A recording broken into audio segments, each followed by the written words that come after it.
In the darkest blackness of human carnage and suffering, police, fire, and EMS intercede on behalf of mankind. God himself reaches out to those who suffer through their hands.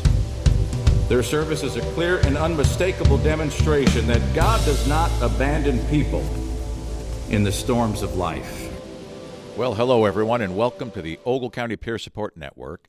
Joining me in the studio today, I've got retired Byron Fire Chief Mike Lewis, and we have a live audience with us here in the studio as well.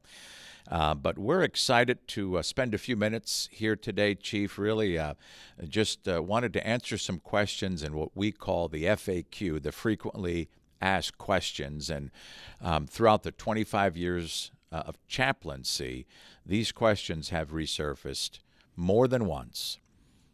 Well, I think that this next one to me means a lot too, because I think this is one of the reasons why I didn't come to earlier.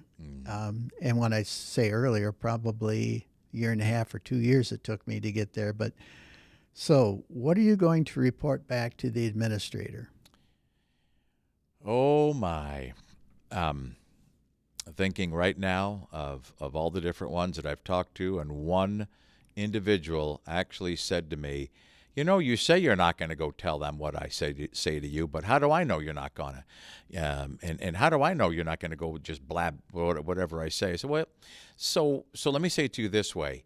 You don't know whether or not I'm going to go blab this back to the administration. You don't know that, but I'm telling you that the backbone of what we do is confidentiality. Without that, you have nothing. And just one time you break that and you breach that, you're done. You're positively, absolutely done. I won't say anything unless There's a but? There's a big but. And in the words of one song, I like big butts, but you know that's terrible humor at this time. But you know it is a huge but. If I believe that you are going to hurt yourself, if I believe that you are going to hurt someone else, dear Lord, I've got a responsibility to do something about it. I can't just say, well, confidentiality, applies here, so I'm not going to tell anybody. I hope you don't kill yourself. I hope you don't kill somebody else. But you can always know this. You can go to your grave knowing I didn't tell your business to anybody.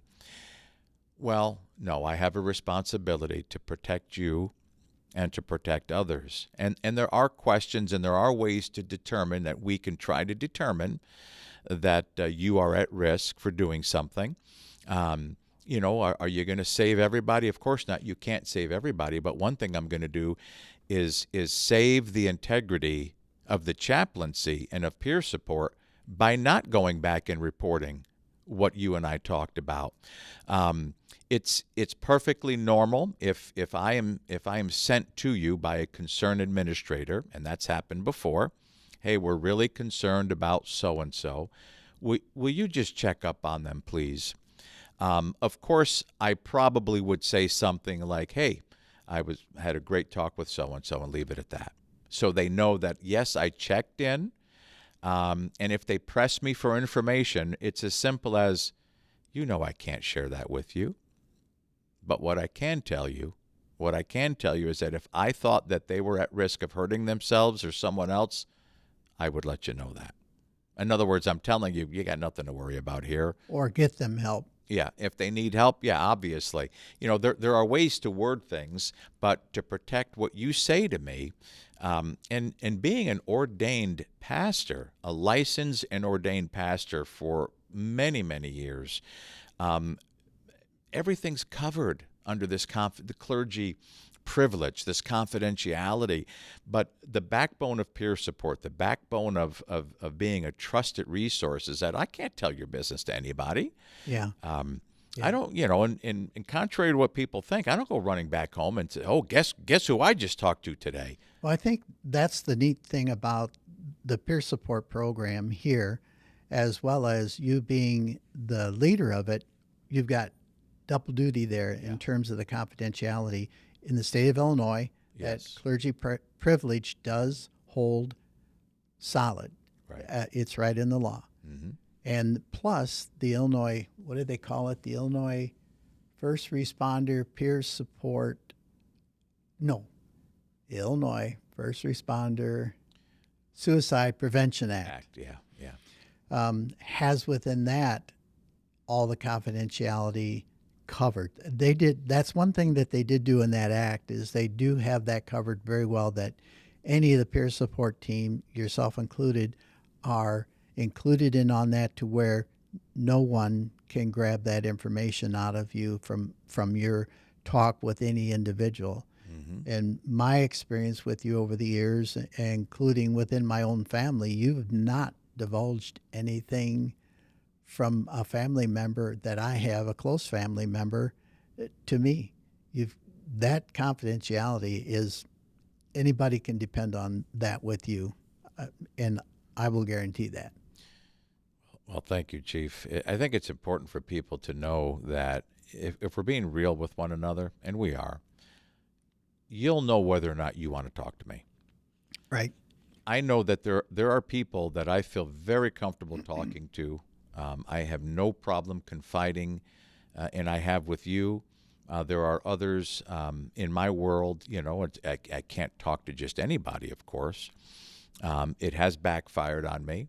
And I'll be honest with you, just because someone is in a particular position or because they've been licensed and sent to talk to you, that doesn't mean that you're going to be honest and truthful, nor should you. You can't force me to open up to you. And I mean, we're just being real with one another. It's right. like, my job is to develop a relationship with you so that now you can say, I like this guy. I wouldn't mind talking to him. In fact, I will call him if I'm in trouble. And that's really what I hope to accomplish. And I ask that our employees at the sheriff's office and their families, as well as retirees, be patient because it's a lengthy process to try to connect with people and to develop a connection, if you will. It's hard to do when you have other responsibilities. I'm a career full-time pastor, father, husband, grandfather, you name it. You just go on right on down the list. So I can't focus on this round the clock, but I make a concentrated effort to develop relationships and connect with people and looking for ways to do better at that so that now you'll say, oh, yeah, that's our department chaplain. He's a pretty cool dude. I wouldn't mind talking to him. Or worst case scenario is, what a loser. I'll never talk to him. I would hate for that to happen. But if it did, then it would be my job to find someone that you do feel comfortable talking with. And we have 5 deputies who serve on the peer support team with me. 5. And with me, there's 6 of us. I'm sure you're going to find somebody that you can connect with. Yeah. So, and just to add one other thing in on top of this, I've been privileged to meet with the team with you right here at the Sheriff's Department, and even to field some questions and see how the administration here is reacted to those. And they are totally on board with this peer support program. Yeah. And they speak that same language in terms of they realize the confidentiality, and they've turned that over to you in terms of what's going to happen. I don't know how much I should say or not say, but I'm very, as an administrator myself in the past, I am very impressed with the leadership here at this department. Let's put it that way. I am too. The fact that our administration recognized a need with younger generations that are up and coming think differently than I do. I'm a baby boomer. I know that I'm old-fashioned in a lot of ways. I know that I have traditional values. I know that. I recognize that. I also recognize that my children carry a lot of my values in them, but a lot is lost as well. And then when we get to my grandchildren, dear God, They are on a completely different level altogether. My youngest grandson, who will be 3, he's my youngest. My oldest is a teenager. But my youngest knows his way around his electronic devices better than I do. I don't know what to do with some of this stuff. But I also have to say that when you, as an administration, when you recognize that we have to provide resources, different ways, make different things available for our personnel to help in time of need. Just to say, hey, we recognize that a chaplain could be a value. A peer support team could be of value, so we're gonna do this. We're gonna put this in place for you. I think that not everybody understands, and and really, when we're done with this podcast, we're not going to solve all the issues, and we're not going to educate everyone. There are going to be some holdouts where they're like, I'm never going to talk. I'm never going to use that. Well, you just never know, because maybe someone in your family will find great value in talking to one of us. Yeah. And, of course, you'll never know, because I won't tell you that your family member came to me. Unless it's together. Unless you come to me together, your spouse, your significant other can call me, and I won't tell you that I'm talking to them, because that's nobody's business. It's a great privilege and a great honor, and I don't mean to sound sappy, but I take this very seriously. Yes, I know you do. I've seen that. I've been a part of that, and that means a lot. It really does. Well, thank you, Chief. Thank you. I did get burned one particular time. I got to tell you my own personal experience, and someone very near and dear to me, law enforcement, and spent lots of time on the phone together, vacation together, and I remember him asking me, who do you talk to? I mean, because what you deal with and what you go through, you got to have somebody to talk to. And I said, yeah, well, I jokingly said, well, I talk to God, but, oh, come on, cuz, come on, you need somebody to talk to. So how are you really doing? And so I thought, and I said, you know what, I'll tell you how I'm really doing. And I began to tell this person how I really felt. And after the awkward silence, he looked at me and said, you ought to be ashamed of yourself. You're a member of the clergy. You ought to be ashamed of yourself for thinking that way. That was the last time I ever made that mistake. Amen. Yeah. So, my. So, do you do critical incident stress management and debriefings? I do. I've got lots of paperwork, wallpaper, certificates, classes that I've attended. Critical incident stress management.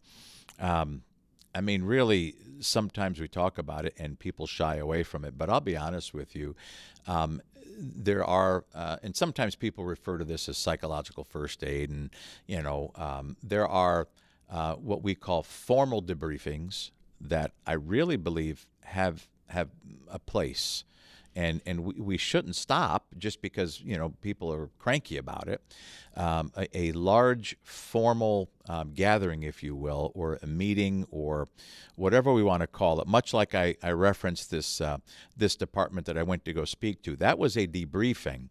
And debriefings normally should happen, say, 24 to 72 hours post-incident.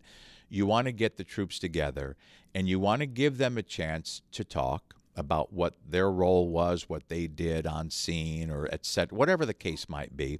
And this, so to do a debriefing, and yes, absolutely, they're important, and I can facilitate that, or I can just be a part of it. More likely than not, there are those who, this is what they do. They go around, they do these debriefings, but you need to include, absolutely, your peer support team and your department chaplain ought to be in on that. This gives your personnel a chance to talk about the incident, what they did. And I can remember one that I was sitting in on, and the dispatcher was dealing with a fair amount of guilt because, as in her own words, she said, I'm the one that sent my officers into peril, into harm's way, and one of them was injured. I did that. I sent him to that call. And it was an eye-opener for me. I thought, wow, sometimes our 911 dispatchers are overlooked. It's like, no, you got to include them in on this. But so your debriefing is more formal. You'll go through some of the processes and the procedures and all. It gives people a chance to vent, to talk about their feelings, and maybe just to admit, hey, listen, I'm really struggling with this one because I did this or I didn't do that. It is a good way to help vent out emotions, just to kind of get things out in the open. And then there are they're known as diffusings, and I use that term. Let's diffuse here. That's like within an hour to 4 hours of post incident, and it's much less formal. It's a lot smaller, and I do a fair amount of that too when I talk to you. Right. Just diffusing. Hey, Chief, how you doing? Or I have found it very effective that if people don't want to talk, because it is voluntary, critical incident stress, the formal procedures and all that, it is voluntary. It is confidential, and a lot of times people don't want to talk; they're not ready to talk. So I'll even say, "Man, that was a rough one. Boy, I tell you what, I can't get that out of my mind." So I'm trying to engage them and open it up. And if I do respond directly to the scene, I'm experiencing the same sights and sounds as you. Now, my job and my role is different, but I carry that stuff in me. Well, I think that's important to recognize for everyone in those incidents. Just like you just said, the telecommunicator had a role in that. Yeah. The sergeant that's in charge of that, the officers that were first there. Mm-hmm. There's a lot that goes into this, and everybody's perspective is a little bit different on those incidents, even to the part that they might have played within it. So to say that this incident would treat everybody the same, or they would all have the same takeaway afterwards, that's false. Right. Well, we're all different, but we're all the same, and I think part of the process too for the debriefings and the diffusings is I like to let people know what they can expect, like how they're going to react, their emotions. Now, unusual irritability, crankiness, lack of sleep, loss of appetite. Some people have an increased sex drive. Some people want nothing to do with intimacy. All of these things, people need to know it's okay to talk about this because I want you to understand what you might be going through. It's perfectly normal. It's perfectly normal to disengage from your family. It's perfectly normal to just want to go off to be by yourself. But for a certain period of time, if it gets to be too long now, and we start noticing, you're a little bit too withdrawn for too long. Now what we can do is we can refer and recommend the next level of care. So, the debriefing, the diffusing, it's all to help right now. Mm-hmm. And hopefully to prevent it from becoming a problem. There's just no way of knowing for sure, how you're going to respond. And gone are the days when we just say, "Suck it up, Buttercup. I'll meet you at the bar. I'll show you how to handle this." Those days are gone. That's the worst thing you can do is just to crawl up in a bottle. Unfortunately, there's still a lot in our service that do that, though. Absolutely. Yeah. And the first responders who self-medicate when they get off shift and they crawl up in the bottle or they do what they're doing, I always know because they always call me, "I love you, man. I love you. You're a good dude. You're a good..." Yeah, okay, I know what you've been doing. And the first thing I always ask, "Now listen, you are off duty." "Oh yeah, I never drink when I'm on duty, dude." It's like, okay, but there's a lot of folks that's how they handle it, but there is a better way. And, we advocate taking care of your whole self, hydration, exercise. One good practice to get into is physical exercise or taking a walk to help diffuse those stress chemicals. There's just practical things and practical ways to talk about it. But just, for me, it helps me just to talk. I know for me personally, it's good just to debrief with you and I just talking about a particular call or an incident. It's like, man, it helps me just to talk about it. And admittedly so, there have been some calls where it's taking a very long time to get it out of my system, where I don't break down. And you just don't know when it's going to hit you. So Yeah. why not give people tools to manage this? Well, I think the idea of giving them some things to watch for in themselves, as well as, I'm looking forward to when we start doing the family trainings through this podcast as well, that giving that family some things to look for and then what to do, because right now they're unarmed. That's right. And I think that's going to be an important aspect of what we do here with this. Yeah.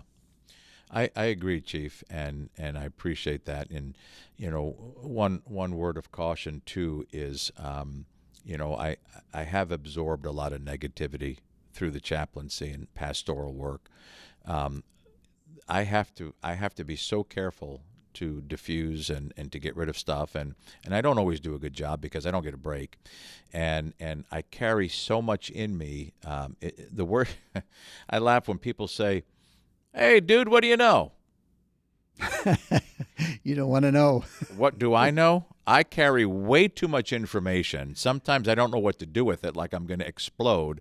So, and on occasion, I've kind of snapped back at somebody like, "What do I know? Way too much, bud. Way too much. Don't dump anything more on me right now." So I have to know when my cutoff is, and I cannot be available to absorb anything else until I effectively diffuse and get rid of this junk. And that's a real issue. I remember more than once, and without saying too much because nobody needs to know, I can remember my wife on more than one occasion saying, "Why are you so angry? What are you so mad at?" And I actually stopped and I said, "I don't know. I'm just really irritable right now." Well, hello. That's one of the symptoms. That's one of the signs. And so what did you do? I put space between me and my family so that I could get my head clear. Because I'll tell you, there are times when what the grandkids are doing drives me batty. Will you stop making noise? Will you stop doing this? Hey, I just cleaned those windows. Get your fingers and hands off of them. We're all in this thing together. We're all different, but we're all similar, aren't we? Yeah, we are. Yep. We react to all of these things a little differently, but it's good to know that in advance and to keep an eye out for yourself, but also have your family warned like that as well. Absolutely. Well, this question, asked after an officer has died by suicide, how do you pray for something like that? Boy, I tell you what. Unfortunately, I've been to many calls that involve fatalities, suicides, and there's this particular call, the death by suicide of a law enforcement officer. I can remember being asked this question more than once. How do we pray about this? He went straight to hell, didn't he? And it always comes back to that. He's in hell. There's nothing we can do. And I'm like, oh, dear God, where do people get this from? Because it's not in the Bible. And usually I will respond and say just that.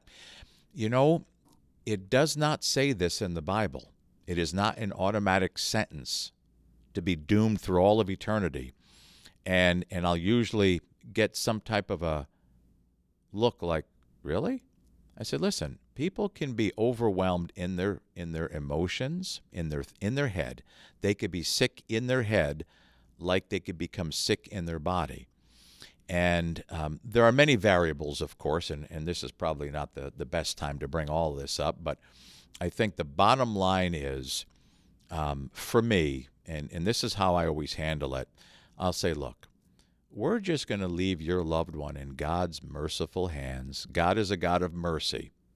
God is not trying to keep people out of heaven. I can assure you, the Bible that I read, the gospel that I believe in and preach, tells me that my God, your God, our God, is wanting to get people into heaven Right. when they leave this earth. Right.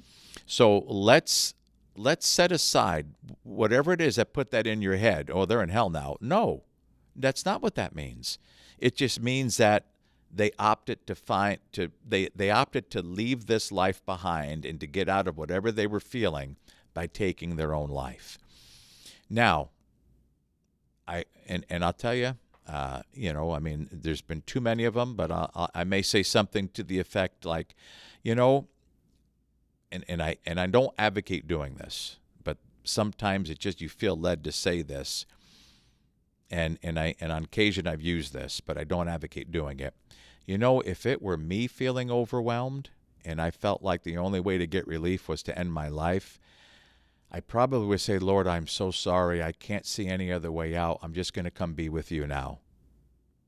Do you think that God is going to say, wrong answer, you're going to hell? Absolutely not.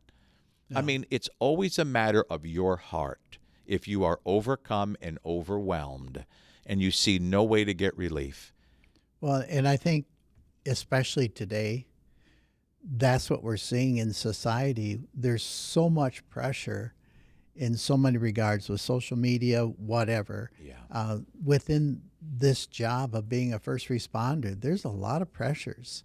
Yeah. We see a society that is basically crashing around us, and we see laws in place that are handcuffing our law enforcement. Absolutely. I can see where it would be very easy to become overwhelmed. Yes. And when people are overcome and overwhelmed, you know what they need? They don't need judgment and criticism and condemnation. They need mercy and they need compassion. And I know that God is a God of mercy. I know that because I'm sitting here today, and so are you. Right. Because he is a merciful God. And if you become overwhelmed and overcome, that does not mean that God holds it against you. And sometimes religious belief is doing more damage. There's not a whole lot of freedom in that. So how do I pray for something like this? I just say, you know what? I'm going to pray. We're going to release your loved one into God's merciful hands, and we're going to thank God for salvation. We're going to thank God for his love. We're going to thank God for his mercy. And we're going to say right now, Lord, we release so-and-so into your merciful hands. You are a God of mercy. Thank you. And just keep it simple. You know, and a lot of these questions and a lot of these things, Chief, you know, I want to refer to this book here. And of course, I know this is just a very thin, easy-to-read book that I wrote to answer questions and to help provide some insight and some guidance. And really, for administrators who aren't sure what to do, how do we start a chaplain program? What do we do? How do we find a chaplain? What can it do? Yeah. Exactly. These questions are answered in this book. Now, for my grandson to read through this book twice, quick like, in fact, most adults have said to me, it only takes about an hour of your time to sit down and read, and they have all said the same thing to me. Once I started reading it, I couldn't put it down. It has been really a great blessing to be able to do this, to help provide the education and to raise awareness. And the book is available on Amazon. It's only $7.99 on Amazon to ease their pain and suffering. But for our employees here and your families, if you just send me an email, the county email here, Ogle County, just send me an email and tell me, hey, can you give me a book? Now, I will tell you this. If you want me to mail it to you, it's almost the same amount to mail it as it is to purchase it. So I would much rather leave it here at Post 1, our recording studio right here. Post 1 Recording Studios for the Ogle County Sheriff. I can stick it in a mailbox. You know, I could just put it somewhere if you want a copy of it. But we really want help getting the word out that this is a great resource to help people, because I feel like part of my responsibility is to be an advocate for the chaplaincy in coming alongside first responders and their families to help them. So it's a great resource. We'd love to have you read it and to help promote it. And just let me know if you want a copy. Or you can always go to Amazon, $7.99, and this copy can be yours. Chief, I think you've read it a time or two. Yeah. I've gotten nothing but good feedback. And if anybody has anything negative to say, I'm going to forward it to you. Okay. And you can deal with it.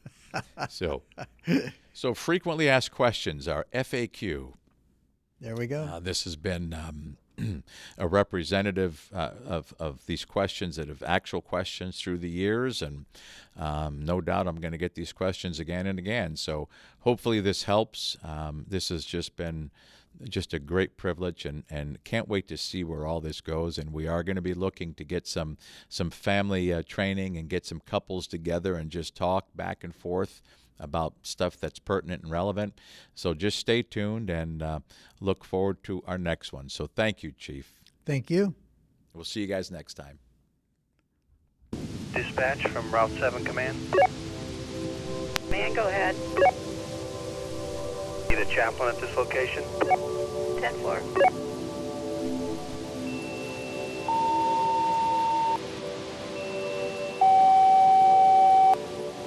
Attention 3392.